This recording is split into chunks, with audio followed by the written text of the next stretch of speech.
Praise the lord. అందరూ బాగున్నారు కదా? ప్రార్థన చేసుకుందాం. పరిశుద్ధుడా, నీకు స్తోత్రాలు. మీరు ఇచ్చిన మంచి సమయాన్ని బట్టి వందనాలు. ఈ సమయాన్ని దీవెనకరంగా మార్చండి, బిడ్డలను ఆశీర్వదించండి, నన్ను యోగ్యునిగా చేయండి. ప్రభు, నీకే మహిమ చెల్లిస్తున్నాను. యేసు నామములో అడిగి వేడుకున్నాము తండ్రి, ఆమేన్. మీరందరికీ మన ప్రభు అయిన యేసుక్రీస్తు ప్రస్తుత నామములో శుభములు కలుగును గాక. ఇవాల్టి వాక్య భాగము మార్కు సువార్త 1వ అధ్యాయము 29, 30, 31 ఈ 3 వచనాలు చదువుకున్నాను. ఈ భాగంలో ఈ విధంగా రాయబడి ఉంది. వెంటనే వారు సమాజ మందిరంలో నుండి వెళ్ళి యాకోబుతోనూ యోహానుతోనూ సీమోను అంద్రేయను వారి ఇంట ప్రవేశించిరి. సీమోను అత్త జ్వరముతో పడి ఉండగా వెంటనే వారు ఆమెను గురించి ఆయనతో చెప్పిరి. ఆయన ఆమె దగ్గరకు వచ్చి చేయి పట్టి ఆమెను లేవనెత్తెను. అంతట జ్వరము ఆమెను వదలెను. కనుక ఆమె వారికి ఉపచారము చేశాను. ఈ మధ్యకాలంలో చాలామంది జ్వరాలండి, ప్రార్థన చేయండి అని ఫోన్ చేస్తున్నారు. ప్రభు మీకు అందరికీ స్వస్థత కలుగు చేయను గాక. ఆమేన్. ఇదే కాలంలో మరి సీమోను యొక్క అత్తగారు జ్వరముతో పడి ఉంది అని రాయబడింది.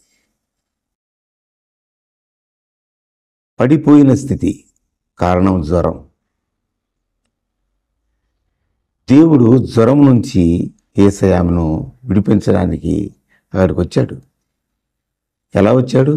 వెంటనే ఆ సమాచారాన్ని ఆయనకు తెలియజేశారు వీళ్ళు. మన జీవితంలో మన బలహీనతను, మన పడిపోయిన స్థితిని వెంటనే ఆయనకు చెప్పుకోవాలి. ఆయన వస్తాడు, తన చేయి అందిస్తాడు, లేవనెత్తాడు. చూడండి అక్కడ ఏం రాయబడిందో. ఆయన వచ్చి చేయి పట్టి ఆమెను లేవనెత్తెను. చేయి పట్టి ఆమెను లేవనెత్తాను. యేసయ్య చేయి తాకితే స్వస్థత లేదు, ఆయన చేయిని మనము తాకితే మనకు స్వస్థత. ఏ రీతిగానైనా ఆయన నుండి ప్రభావము వ్యక్తుల్లోకి వెళుతుంది, వారికి స్వస్థతలు కలుగుతాయని మనం ఇక్కడ తెలుసుకోవాలి. ఆమె చేసిన పని ఏంటో తెలుసా? లేవగానే వారికి ఉపచారం చేసింది. ఉపచార ధర్మం మర్చిపోవద్దు అంటాడు హెబ్రీ పత్రిక 13:1. కొందరు తెలియకనే దేవదూతలకు ఉపచారం చేశారు.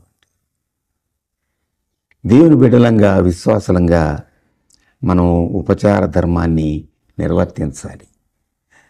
జ్వరం నుండి లేచిన వెంటనే ఆవిడ ఉపచారం చేసిందంటే యేసయ్య అంటే ఎంత ప్రేమ, యేసయ్య బిడ్డలంటే ఎంత అనురాగం ఆమెను ఉందో చూడండి. తన బలహీనతను చూసుకోలేదు, కానీ వారికి ఉపచారం చేయాలని ఆలోచన చేసినట్టే ఇక్కడ మనము గమనించవచ్చు.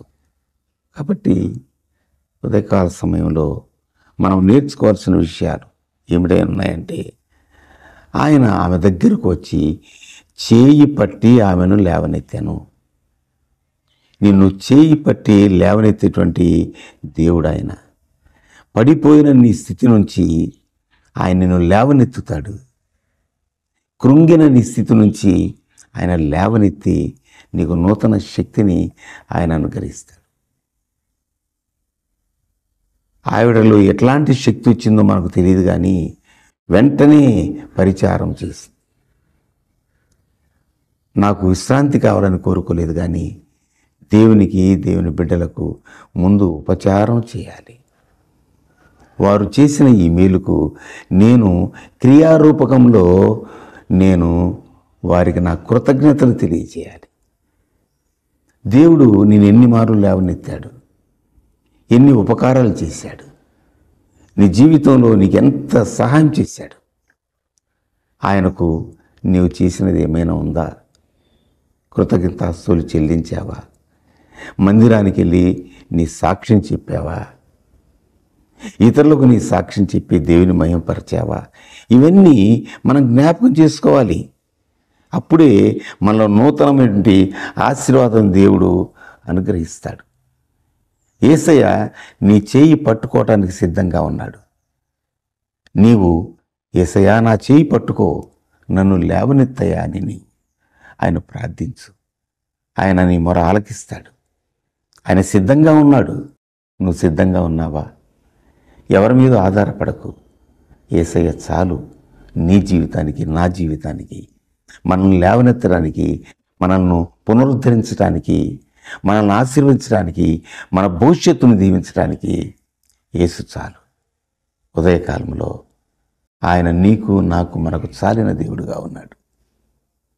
కనుక ప్రార్థించు, దేవుని యొక్క సహవాసంలో పాల్గొను, దేవునికి కృతజ్ఞతాస్తులు చెల్లించు, దేవుని బిడ్డగా జీవించు. నీ జీవితం ధన్యమవుతుంది. అట్టి కృప మీకు దేవుడు అనుగ్రహించాలని నేను కోరుకుంటూ సెలవు. ప్రభువానికి స్తోత్రాలు. ఈ బిడ్డలను మీరు ఆశీర్వించండి. ఈ చిన్న వాక్యాన్ని వీరి హృదయాల్లో ఫలింపచేయండి. నీ బిడ్డలుగా లేవనెత్తి నీ సాక్షులుగా వాడుకోమని, ప్రతి బలహీనత నుంచి విడుదల ఇవ్వమని యేసు నామములో ప్రార్థిస్తున్నాను తండ్రి. ఆమేన్. God bless you all.